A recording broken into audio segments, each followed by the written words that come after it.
Treasure Hunting Weekend mga katiyats. Ito'y 5 years video ko noon kung saan meron kaming na-encounter na stone map. Ang lugar na ito ay napakaraming nakabaon at merong naka-recover dito na mga nauna sa akin na treasure hunters. Kaya nalaman ko kung saan sila nagukay dito dahil meron silang iniwan na mga pinagukaya nila at ayon sa may-ari ng lupa ay merong nakuha diyan at sumibat yung ano diyan, yung nag-operate. Hindi hinatian ang may-ari ng lupa. Ganyan ka tuso ang mga hunters na yon. Okay, so ito'y multiple buried treasures with danger. Kaya binahagi ko sa inyo dahil ang isa sa mga symbol dito ay simbolo ng itong danger or booby trap. Sakaling maka-encounter kayo ng ganito, at least merong warning, di ba? Alam nyo na may warning. Kaya ingat-ingat kapag may ganitong mga signs. So meron tayong visible na sign diyan, merong parang bulaklak, number 4. Merong arrow at X. At 3 arrow yan. Iba't ibang direksyon. Okay, bigyan natin to ng ating analysis sa ating ilustrasyon. In the meantime, ako'y mag-shoutout sa lahat ng ating mga katiyats na nanonood ngayon sa aking avid followers at sa mga bago pa lamang, welcome sa ating channel. At huwag kalimutan mag-subscribe para palagi tayong updated sa mga bagong uploads. Maraming salamat. Alright mga katiyats, so ito yung ating ilustrasyon. Okay, pipili tayo dito ng kuha lahat ng ng signs. So ito o kaya ito medyo maganda yung isa. Pero unahin muna natin to. Itong portion dito.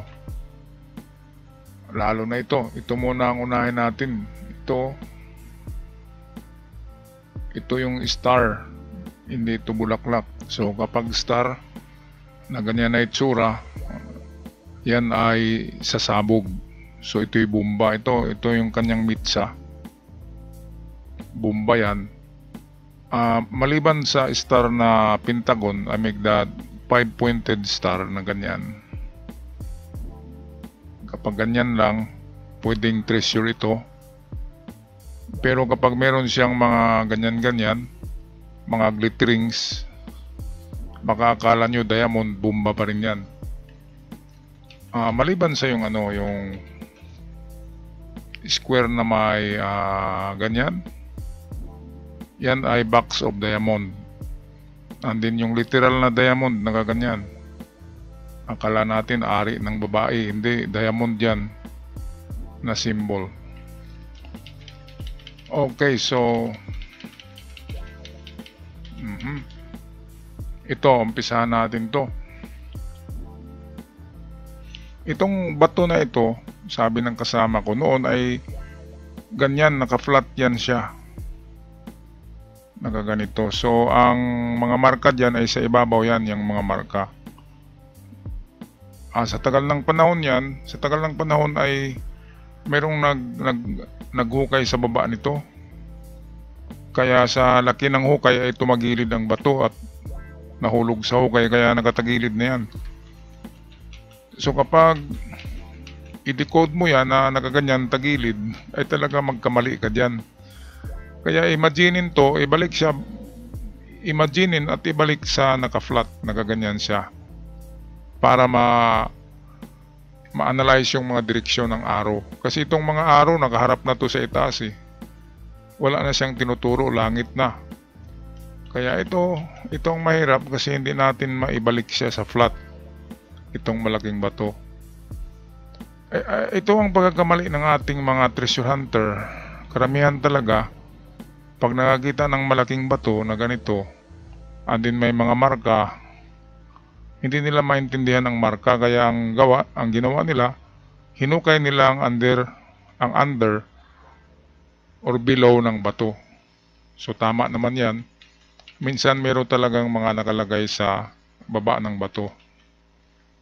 Karamihan kapag ganyan na nilagay lang sa ilalim ng bato, sa baba nito, na karamihan mababaw lang 2 meters. Yan ay ano lang yan, small stas lang ang tawag dyan. Hindi giveaway. Ang giveaway malaki. Pinakamaliit sa giveaway ay 2 barita. At karamihan ay 4 hanggang 6 ang mga giveaway. Kaya itong mga small stas, mga nakalagay lang sa ammunition box, yan ay ibang ano yan, individual soldiers buried treasure yan. Binaon lang yan ng mga nagnakaw na sundalo. Pero ang Yamashita treasure, yung pinagplanuhan pagbaon, ay meron talagang giveaway na standard nila 4 bars or sometimes 6 ang mga giveaway. At ang giveaway sa sa Imperial Treasure, sa General Treasure ay hindi 2 meters Ang giveaway ay nasa 3 to 4 meters. Ang mga giveaway, malalim. Merong tinatawag na more than giveaway, tinatawag na medium. Nag-umpisa ang medium deposit sa 7 up to 15 meters na lalim. Medium deposit pa rin yan. Malaki-laki sa giveaway. Okay, so ito, may bomba. So ito, may bomba. So ingat tayo. Kung maghukay tayo, kapag may metal detector tayo, at palakas ng palakas ang tunog ng detector, at ang kanyang ang kanyang needle ay malakas din ang palo, or kung digital man yan, may mga numbers yan. Kung malaki ang numbers, ibig sabihin malapit na, at metal talaga kapag sobrang lakas. So kapag na-detect nyo na ang metal, dahan-dahan na kayo sa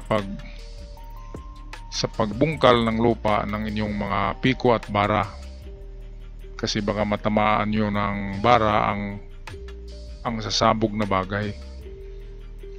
Karamihan dyan na sumasabog landmine yung inaapakan, at saka granada mismo.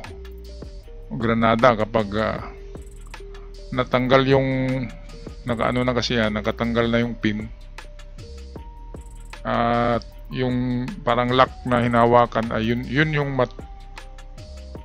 matamaan, sasabog na siya. So dito meron tayong itong araw ang sundan natin. Tiningnan ko na ito sinorbi ko na yan lahat yung tinuro. So meron ngang multiple na hukay din ang ating mga naghukay diyan. So ito araw din, ibang direksyon siya, pero meron siyang given distance. Ito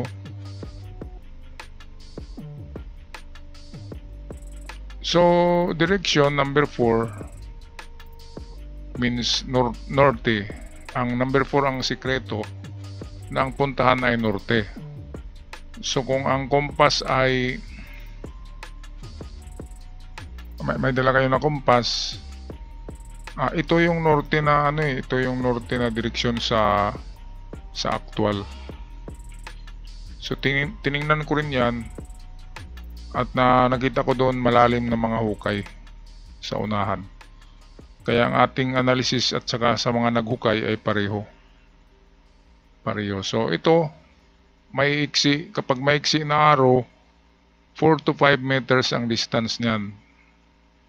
Papuntang norte siya, kasi narito ang 4.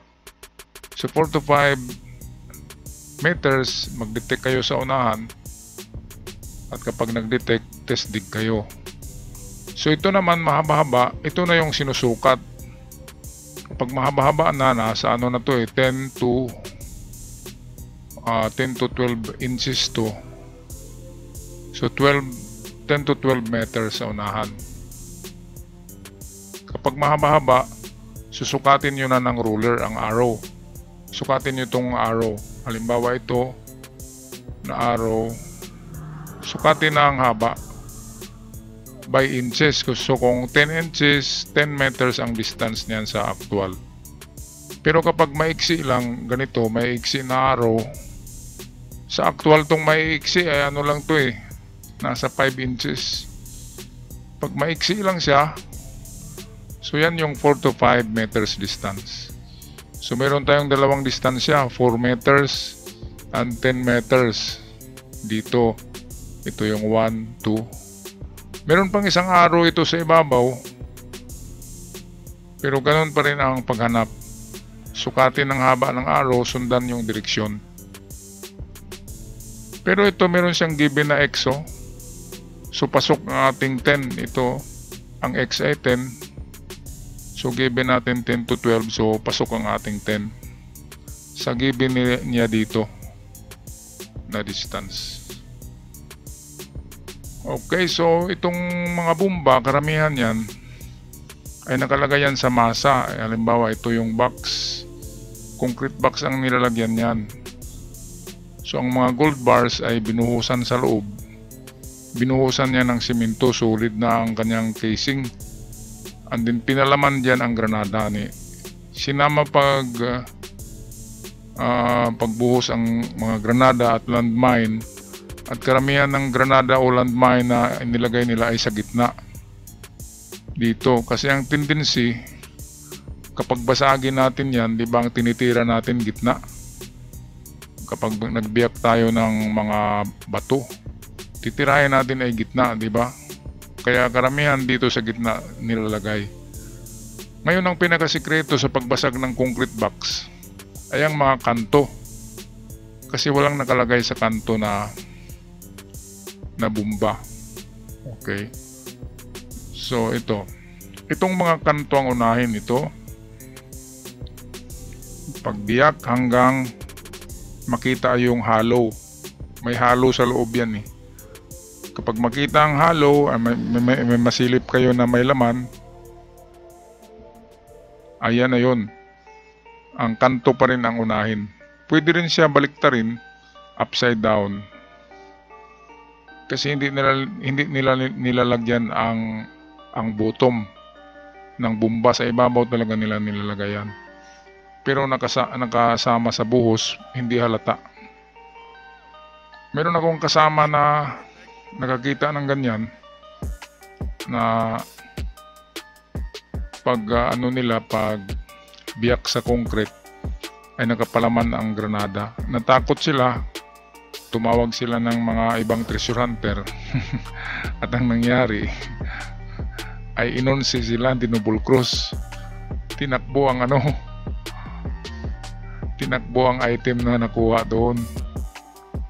Kasi mga takot eh. Nakita lang ng granada sa nakapalaman sa simento, ay tumawag na ng mga hindi kakilala na taga ibang lugar na mga eksperto. Eksperto nga, pero eksperto din tatakbo eh. So ang nakakita, walang hati. Hindi binigyan. Kapag ginto talaga, lalabas ang ugali ng demonyo. So ito mga katiit, sa kanto ang unahin nyo pagbasag para masilip nyo. Karamihan ng na yan, ang size ay 3x2. 3x2 feet lang yan. Maliit lang yan ang mga concrete box. 2 rin ang kanyang kapal, 2 feet din. So 3x2 feet, rectangular box yan, nagaganyan na concrete.